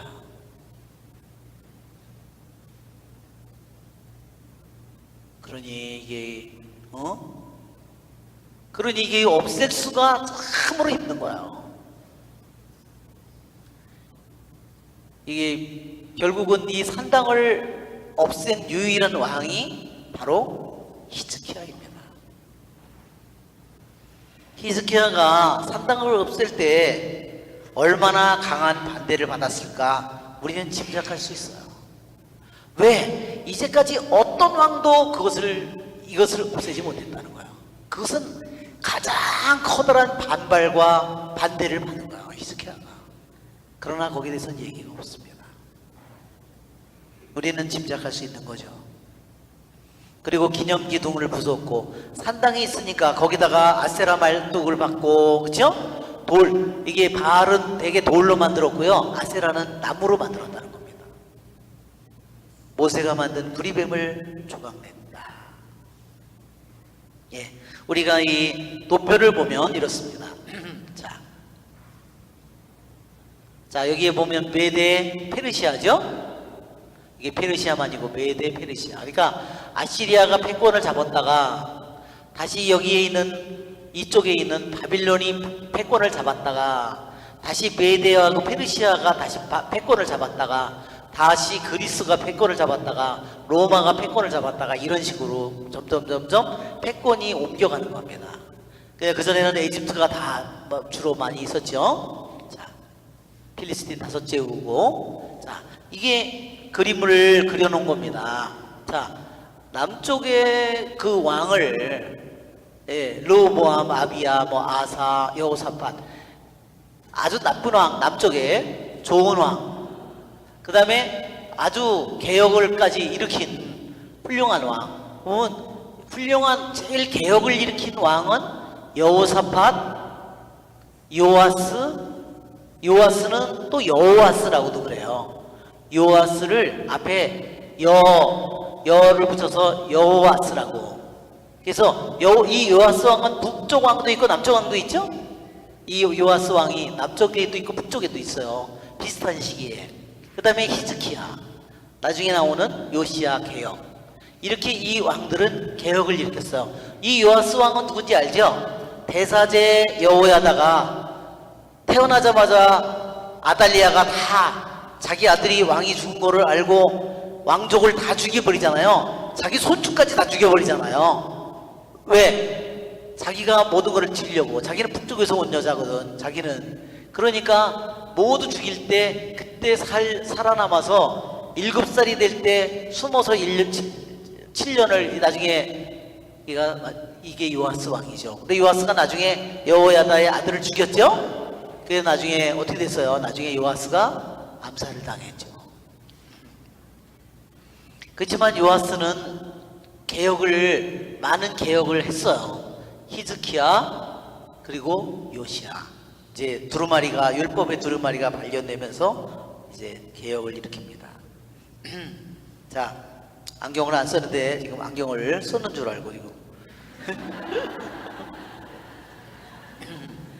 자, 히즈키야가 북쪽의 나라가 멸망한 그 모든 것을 보면서 히즈키야는 끊임없이 묵상하고 기도했을 거예요. 그렇죠? 분명히 어떤 면에서 보면 남쪽의 유다는 2지파고요, 북쪽은 10지파거든요. 훨씬 더 숫자적으로나 뭐나 보면 군대나 모든 게 북쪽이 더 많아요. 근데 북쪽의 멸망을 지켜보면서 히즈키야는 끊임없이 묵상하고 기도했을 거예요. 우리들이 이 남쪽의 유다가 살아나갈 길이 뭘까? 그렇죠? 그리고 남김없이 다 그들이 처참하게 죽고 포로로 끌려가고, 그죠? 이 입술에다가 왕이 낙지바늘에 끌려가지고 눈은 다 이렇게 창으로 찔러서 눈이 멀고, 그 자식들은 보는 앞에서 다 죽였다고 그랬죠? 계약에 따르면 그렇다. 그런 거를 봤기 때문에 히즈키야는 정말 그 가운데에서 두려움 속에서 깊이 그가 기도하고 묵상하면서 개혁을 하기 시작한 겁니다. 첫 번째 그가 한 일은 뭐였냐면 산당을 없앴고 바알 아세라 기념기둥 아세라 목상을 없애고 브리뱀을 없앤 겁니다. 자, 이것은 뭐냐면 그가 제1계명을 지키는 거야. 우리들도 내 자신이 주님과 내 자신이 새로운, 내가 이때까지 주님과의 계약이 불충실한 삶을 살았다면 내가 해야 될 일도 똑같아요. 1계명부터 해야 돼요. 1계명을 내 안에 있는 잘못되어 있는 거짓 우상들을 부수지 않고 주님, 내가 죄만 고백하고 용서를 받았다고 관계가 회복될까요? 나에게 첫 번째는 그대로 딴 게, 주님 말고 첫 번째 다른 게 있는데 될까요? 안 돼요.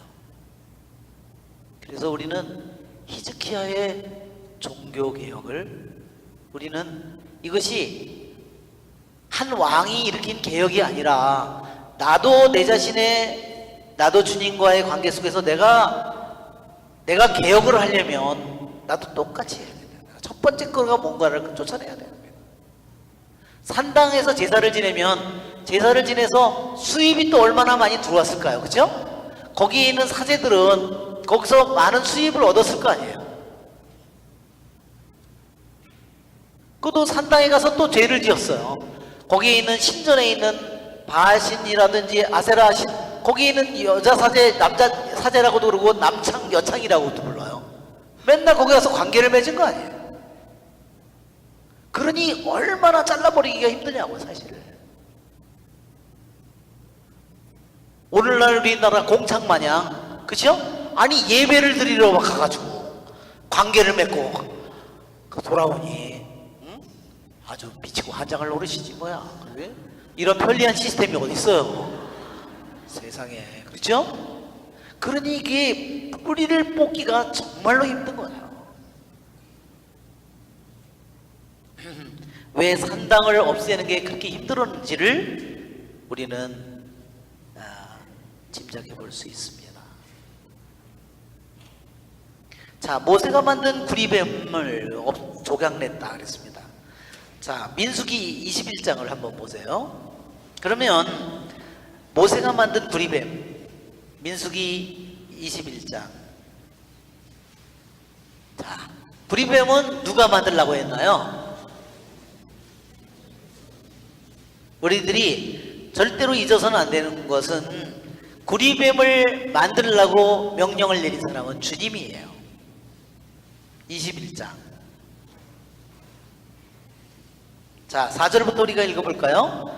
그들은 에돔 땅을 돌아서 가려고 호르산을 떠나 갈대 바다로 가는 길에 들어섰다. 길을 가는 동안 백성은 마음이 조급해졌다. 그래서 백성은 하느님과 모세에게 불평하였다. 당신들은 어쩌자고 우리를 이집트에서 올라오게 하여 이 광야에서 죽게 하시오. 물도 없소. 이 보잘것없는 양식은 이제 진저리가 나오. 그러자 주님께서 백성에게 불뱀들을 보내셨다. 그것들이 백성을 물어 많은 이스라엘 백성이 죽었다. 백성이 모세에게 와서 간청하였다. 우리가 주님과 당신께 불평하여 죄를 지었습니다. 이 뱀을 우리에게서 치워주시도록 주님께 기도해 주시오. 그래서 모세가 백성을 위하여 기도하였다. 그러자 주님께서 모세에게 말씀하셨다. 너는 불뱀을 만들어 기둥 위에 달아놓아라. 물린 자는 누구든지 그것을 보면 살게 될 것이다.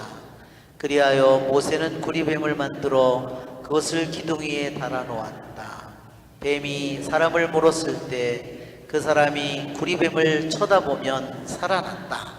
예, 만들라고 만든 한 분은 누군가요? 하느님이에요.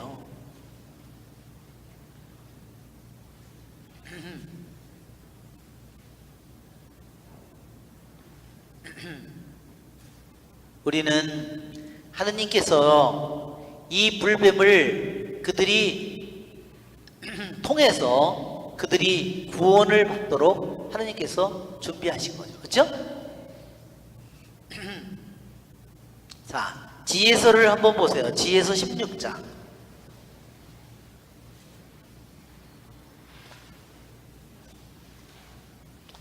예, 그래서 이 구리뱀 자체는 절대로 우상이 아닙니다. 지혜서 16장. 자, 16장을 보면 5절을 한번 우리가 읽어볼까요? 사나운 동물들이 무서운 기세로 당신 백성들에게 들이닥쳐 백성들이 구불거리는 뱀들에게 물려 죽어갈 때 당신의 진노는 끝까지 가지 않았습니다. 그들은 경고의 표시로 잠깐 괴로움을 겪고 나서 당신 법의 계명을 상기시키는 구원의 표징을 받았습니다. 눈을 돌린 이는 자기가 본 것 때문이 아니라 모든 사람의 구원자이신 당신도 되게 구원된 겁니다. 예, 여기 있는 것처럼 불뱀이 물었어요. 불뱀이 물었어. 왜 불뱀이라고 했느냐? 타는 듯한 고통이 온다는 거죠.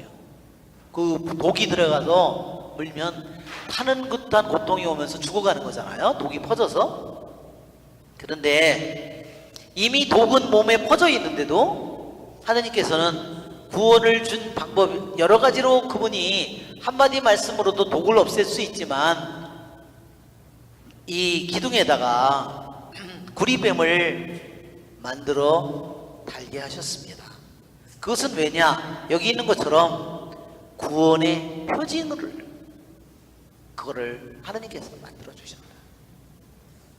말하자면 하느님께서 모든 백성을 홍수로 멸망시킬 때에도 그렇죠?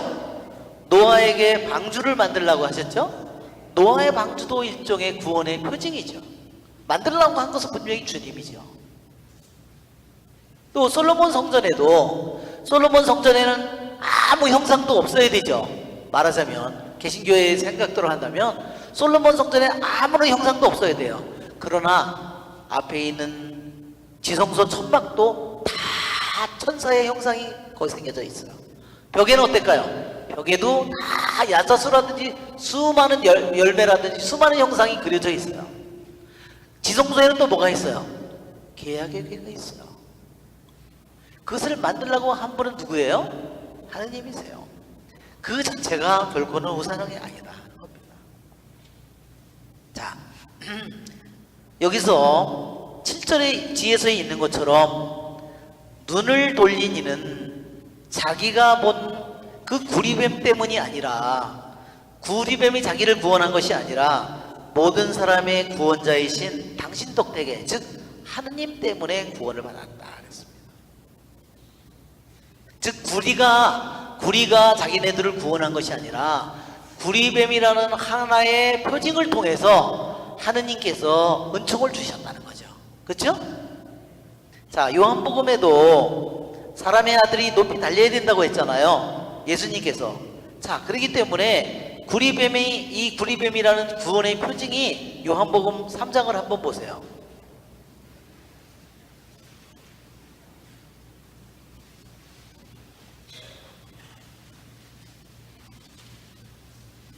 요한복음 3장 14절, 모세가 광야에서 뱀을 들어올린 것처럼 사람의 아들도 들어올려져야 한다.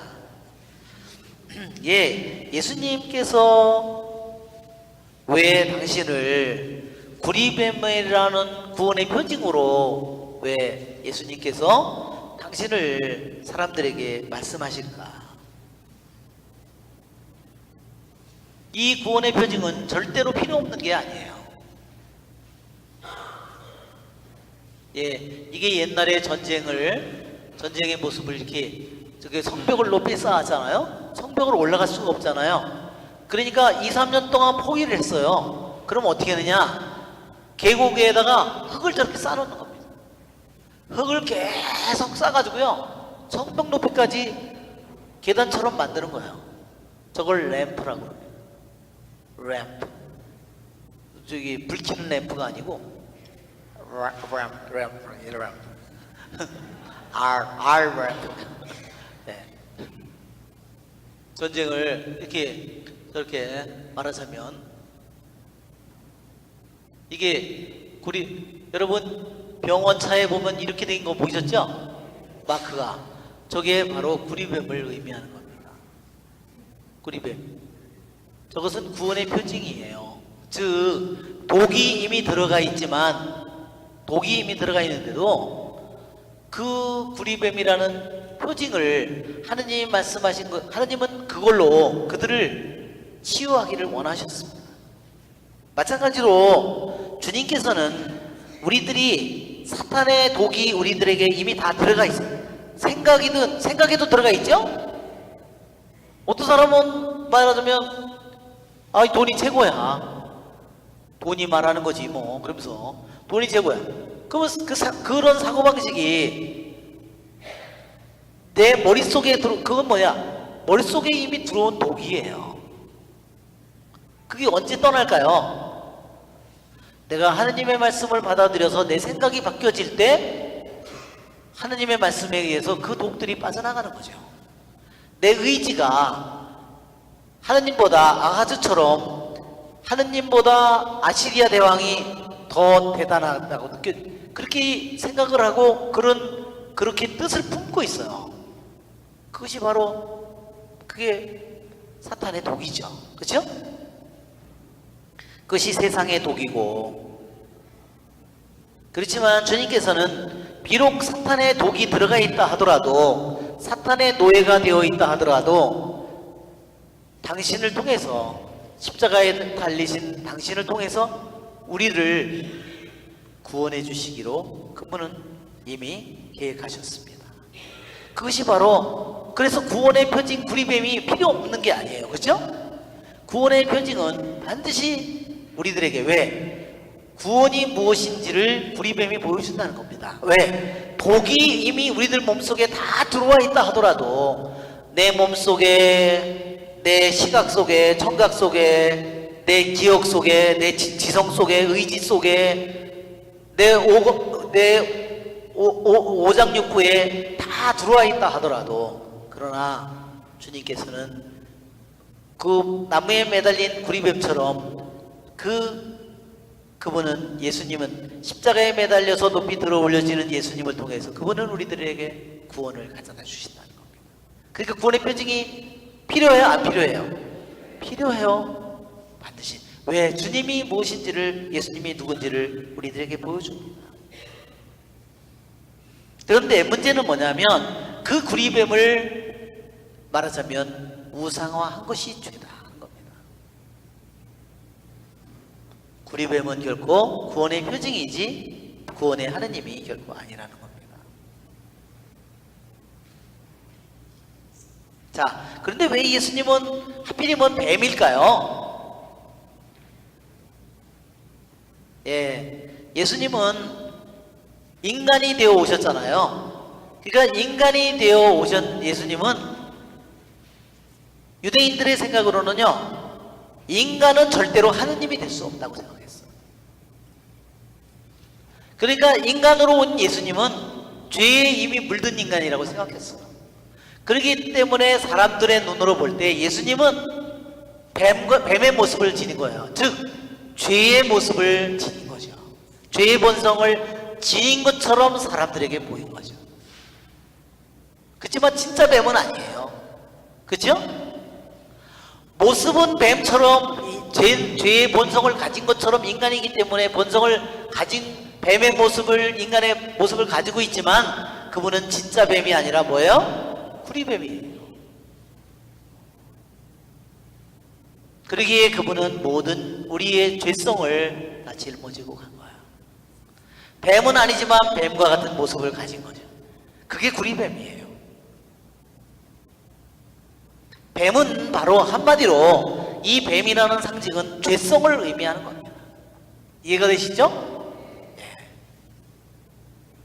왜 하필이면 뱀인가 생각이 들 때 뱀은 인간의 죄성을 의미한다. 그래서 그분은 당신은 죄성을 지니지 않은 존재이지만 당신이 온몸에 인간의 모든 죄성을 지니시고 당신이 그처럼 구리뱀, 실제로는 뱀이 아니지만 모든 죄성을 가진 뱀처럼 그분은 그렇게 십자가에 달린 겁니다. 이게 이제 이해가 되시나요? 자, 히즈키야는 산당들을 없앴고 어느 왕도 못했던 산당들을 없앴어요. 그리고 모세가 만든 구리뱀,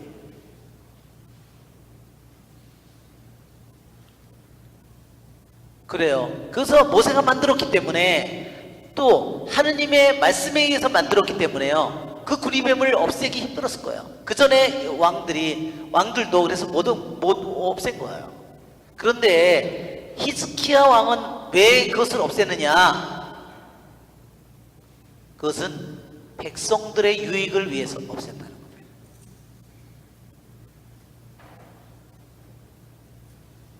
즉 그것을 평범한 일반 무식한 대중인들이 그 구리뱀을 마치도 신처럼 여겼기 때문이다.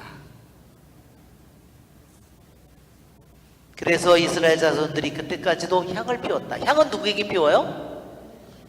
하느님께 향을 피우는 거예요. 그런데 누스탄에게, 구리뱀에게 향을 피웠습니다. 자, 여기에 민수기에 나오는 것처럼 그들이 불뱀을 하느님이 보낸 이유는 뭐예요? 불평을 한 거죠. 그렇죠? 네. 불평은 무지무지하게 전염성이 높습니다. 그렇죠? 예, 여러분 한번 반이나 레지오나 어떤 모임이나 그런 데서 한번 불평을 한번 해보세요. 그러면 맞아 그러면서 금방 그냥 이렇게 되는 거예요. 이 교부들이 불평하는 사람은 왜냐면요, 불평이 끝이 없습니다. 그러나 우리들이 생각해야 되는 것은 불평을 할 때 하느님은 우리 안에 없는 거예요. 나는 무신론자가 되는 겁니다. 내가 불평을 한다면, 하느님이 나에 대해서 불평을 한다면 어떻게 될까요? 끝입니다. 아무런 나에게 길이 없습니다. 왜? 나의 모든 문제를 낱낱이 알고 있는 주님인데 나의 좋은 점을 안 보고 나의 나쁜 점만을 따지고 얘기한다면 그러면 어떻게 될까요? 하느님이 나에게 불평할 일이 없을까요? 예, 아내가 자기 남편에 대해서 불평할 일이 없을까요? 남편은 아내에 대해서 불평할 일이 없을까요? 예, 만약 그거를 리스트로 쓰라면 아내가 남편에 대해서 쫙 나오고 남편은 쫙 나오고 똑같이 나올 거예요. 둘이 다 똑같이 다. 그죠? 에이, 헤어지고 새 걸로 한번 바꿔. 더 많이 나올 거예요 아마. 그죠? 옛날 게 낫다. 왜? 하느님이 순수할 때 맺어준 저기가 더 낫지요, 그죠? 아니 무슨 소리 하다가 이렇게 결론이 끝나면 안 되는데. 예. 예. 그래서 우리가 교부들이 이런 얘기를 했습니다.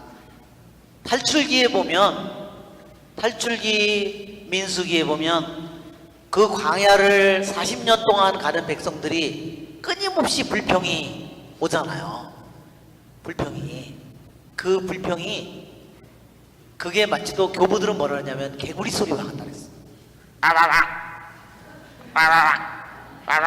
한 마리가, 여러분 그 개구리 봄에 저기 될 때 어떤 줄 아세요? 어떤 한 마리가 밤에 있는데 깜깜한데 한 마리가 그러면 그 옆에 있는 애들 동시에 합창을 하듯이 그 다음에 왁왁왁왁 이렇게 되는 거예요. 그죠? 네. 그것이 불평이 전염성이 엄청 많다는 겁니다. 그래서 우리는 그것이 왜 하느님께서 불뱀을 보내셨는가, 그 바로 우리들의 신앙인의 삶 속에 불평이 얼마나 끔찍한 것인가, 무서운가를 주님께서 보여주셨습니다. 자, 오늘은 뭐 여기까지밖에 못하겠네요. 영광이 성부와 성자 성령께, 성부와 성자 성령의 이름으로 아멘. 그래요.